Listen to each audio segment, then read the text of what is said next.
Hey gang, it's Chris Angel, and in this video I want to talk about how to level up your open house strategy, your invitation, etc.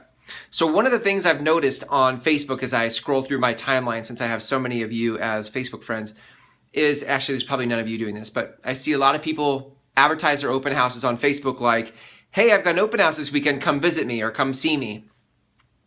And that call to action, look, just isn't very compelling, right? Like, I appreciate that you have an open house this weekend, but for me to spend time out of my day or my plans to come see you at an open house, I mean, I'd rather just grab drinks or coffee or see you when I see you. So I think there's some work that we could do to market our open houses. So let's unpack it for just a little bit.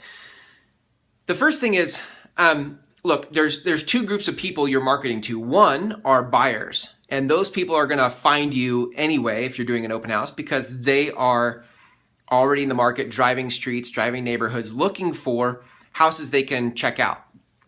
So your Facebook post that says, come visit me, may not really have an effect on the potential buyers because they're already out looking in the neighborhoods they want to look in for houses that are available. So really when you're doing that, when you're posting, Facebook posts about open houses, I think what you're trying to do is increase traffic to your open house. Right? And it may not even be about potential existing buyers. It may just be about, let me see if I can get more people in to show the seller that we've done a good job, or maybe it's, let me get extra people in and they maybe didn't think about buying, but now that they saw the house, they think it's cool and they'll either tell their friends or they'll buy it. So really what we're trying to do is increase traffic, right? And I think one of the case studies or examples of this that does this really well is Street of Dreams. So I grew up in Portland. Now I'm in Spokane. We have a thing called the Fall Festival of Homes, but in Portland we have the Street of Dreams. It also is in Seattle, I believe. So what will happen is a builder will build out $5 to $7 million plus homes, and they'll have sort of like a week or two where they open it up to the public to walk through these beautiful homes. And people will pay $30 a ticket, park miles away from the actual block of homes, get on a bus like a bunch of cattle, so that they can go walk through these homes like cattle, right? And at the end of it, be inspired by what they saw. Like I love the Street of Dreams. I think that's incredible. I just think it's interesting to look at it from the perspective of an open house, because that's in essence what they're doing. And what's cool is I remember walking through those homes, not in a position to buy the house, getting done looking at the houses going, man, I wish I could buy these houses. Like it inspired me for home ownership. It inspired me to level up and move up. I loved it. So what if we could do that with our open houses? What if we could increase traffic to our open houses by offering something that would be worth taking my weekend to come look at, right? What if you actually thought about it from the perspective of you were selling tickets and you charged $30 a ticket to walk through your house? Now you may not actually do that, right? But what you did to make your open house worthwhile for my time, I think it would change your perspective about how you marketed your open house. So let me give you a couple tangible things you could do besides just putting an A-board sign out in front of a house and unlocking the door so that it was open. I think one thing you could do, right? And look, I'm just coming at you here with some ideas, but take these and tweak them, evolve them, work with them. The first thing you could do is put live music, make it like a concert, right? People pay money to go sit and listen to musicians. What if instead of saying, come to my open house and see me, you said, come to my open house and listen to this local superstar musician do like, a local thing, right? Or maybe it's musicians from a college close by or whatever, but turn it into an event with music. Okay, that's one idea. That might actually get me interested in coming because I want to hear them. Right. Now, the second thing you might do is turn it into like a DIY classroom. Home Depot does a good job of this, right? They'll do their little, hey, this weekend from this time to this time, we're doing a workshop on how to tile your bathroom.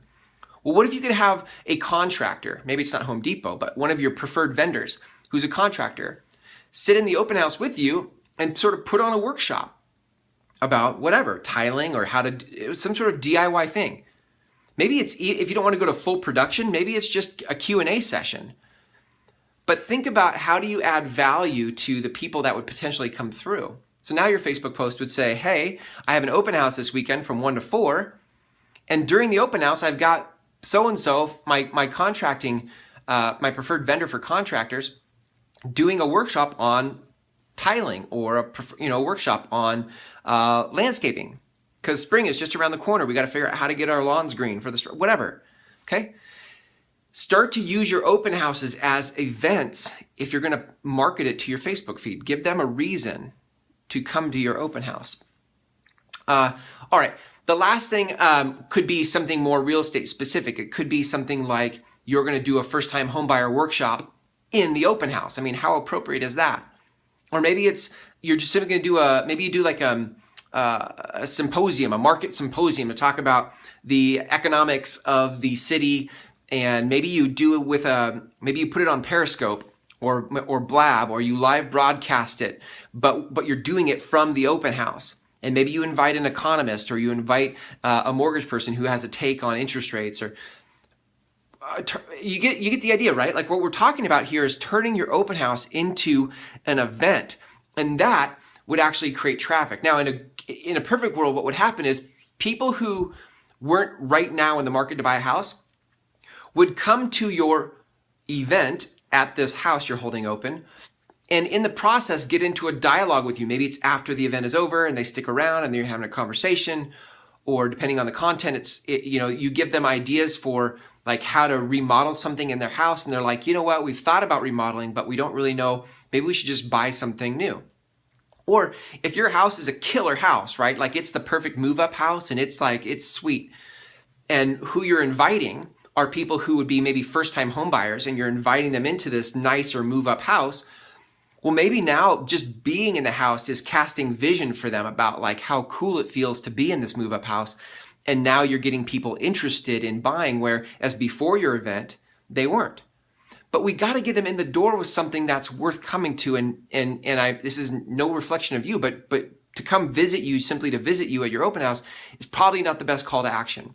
So just food for thought. If you want to level up how you market your open houses, I'd suggest start finding ways to use the open house as a means to educate and entertain, either one of those, educate or entertain, the people that would come to your open house. And then in the process of that, use it to build a relationship and develop that connection and see where it leads from there.